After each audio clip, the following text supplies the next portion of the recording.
नमस्कार दोस्तों, आज तारीख 3 अक्टूबर है और हम आज की मुख्य बड़ी खबरों को फटाफट सुनते हैं, लेकिन तब तक चैनल को लाइक सब्सक्राइब करना ना भूले। तो आइए देखते हैं खबरों को। मंदारक से लेकर शिखर तक एड ने पूरे भारत में साइबर अपराधों के खिलाफ अभियान शुरू किया। 28 शहरों में काम चलाया जा रहा है और लगभग 8,500 रुपए करोड़ की संपत्तियां जब्त की गई हैं।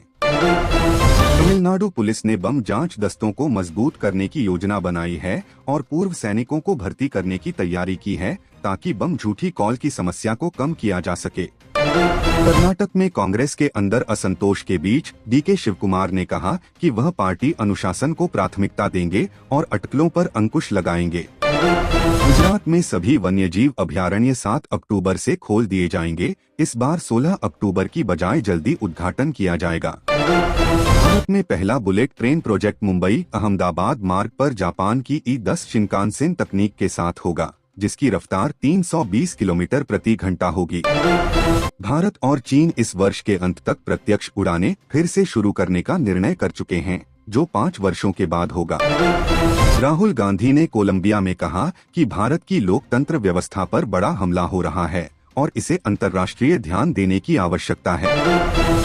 एशिया कप जीतने के बाद भारतीय टीम ने ट्रॉफी को स्वीकार न करके अदृश्य ट्रॉफी दिखाकर अनूठी प्रतिक्रिया दी। दूसरी ओर बीसीसीआई ने कहा है कि भारत पाकिस्तान मैचों में हाथ मिलाने की पॉलिसी पर आगे निर्णय लिया जाएगा। महाराष्ट्र सरकार ने 3-9 अक्टूबर तक मराठी भाषा सप्ताह मनाने का निर्णय लिया है ताकि मराठी की सांस्कृतिक और साहित्यिक धरोहर को बढ़ावा मिले। केंद्र सरकार ने घोषणा की कि 3 अक्टूबर को 320 रुपए अरब की 10 वर्षीय सरकारी बांड नीलामी होगी, जो नया मानक बांड बन सकती है। आरबीआई की मौद्रिक नीति समिति ने रेपो दर को यथास्थिति रखते हुए 5.50% पर बनाए रखा और नीति रुख तटस्थ बताया। कोरोना हॉलिडेज के चलते पुदुचेरी में 3 अक्टूबर को सरकारी कार्यालय, पीएसयू और शैक्षिक संस्थाएं बंद रहेंगी।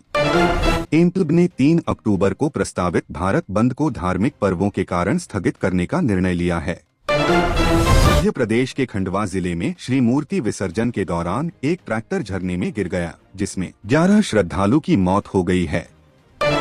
भारत में अक्टूबर माह में सामान्य से अधिक वर्षा की संभावना, बारिश सामान्य का 115% से अधिक रहने का अनुमान है। वीवर्क इंडिया ने अपनी आईपीओ के लिए 615,648 प्रति शेयर मूल्य सीमा घोषित की है और यह प्रस्ताव 3 अक्टूबर को खुलेगा। बैंक अवकाशों की सूची में अक्टूबर 2025 में 20 दिन निर्धारित किए गए हैं, जिनमें प्रमुख त्योहार और अन्य छुट्टियां शामिल हैं। कई राज्यों में 3 अक्टूबर को स्कूल बंद रहेंगे क्योंकि दशहरा, नवरात्रि और दुर्गा पूजा के कारण छुट्टियां निर्धारित की गई हैं। भारतीय एक्सप्रेस में प्रकाशित खबर के अनुसार असम के गायक जुबीन गर्ग की हत्या मामले में 2 संगीतकारों को हिरासत में लिया गया है। सोनम वांगचुक की पत्नी ने दावा किया है कि लद्दाख में पुलिस 3 लाख लोगों को प्रताड़ित कर रही है और आजादी पर सवाल उठाया है। आज पपांकुशा एकादशी का व्रत है। भक्त तुलसी पत्र अर्पित करके और विष्णु सहस्रनाम का पाठ करके आशीर्वाद प्राप्त करते हैं। बुध मंगल योग 3 अक्टूबर से बन रहा है, जब बुध व तुला राशि में प्रवेश करेंगे और यह हमारे विचार और क्रियाओं को तीव्र करेगा। इंडिया फोरम में चर्चा हो रही है कि छत्तीसगढ़ के एक वन अभयारण्य में बाघों को स्थानांतरित करना गांव वालों के लिए अन्याय होगा। स्कूल असेंबली हेडलाइंस में आज खादी प्रदर्शनी उद्घाटन और आरबीआई की नई पहल चर्चा में है। सरकार और यूरोपीय संघ के बीच इंडिया-इफ्टा टीईपीए समझौते को यूरोपीय व्यापार को बढ़ावा देने के रूप में देखा जा रहा है। दिल्ली की मुख्यमंत्री ने ईना दिल्ली हाट में खादी प्रदर्शनी का उद्घाटन किया और इसे आत्मनिर्भरता की दिशा में कदम बताया। स्कूल असेंबली न्यूज के एक संस्करण में बताया गया कि बॉलीवुड अभिनेता Shahrukh Khan Hurun Bharat rich list में शामिल हो गए। भारत में डायरेक्ट फ्लाइट्स फिर शुरू करने की प्रक्रिया अगले महीने से शुरू हो सकती है। वर्तमान में तकनीकी बातचीत जारी है। संसद और अन्य सरकारी केंद्रों में नए आपराधिक कानूनों की व्याख्या और जनजागरूकता के लिए कुरुक्षेत्र में एक प्रदर्शनी आज उद्घाटित होगा।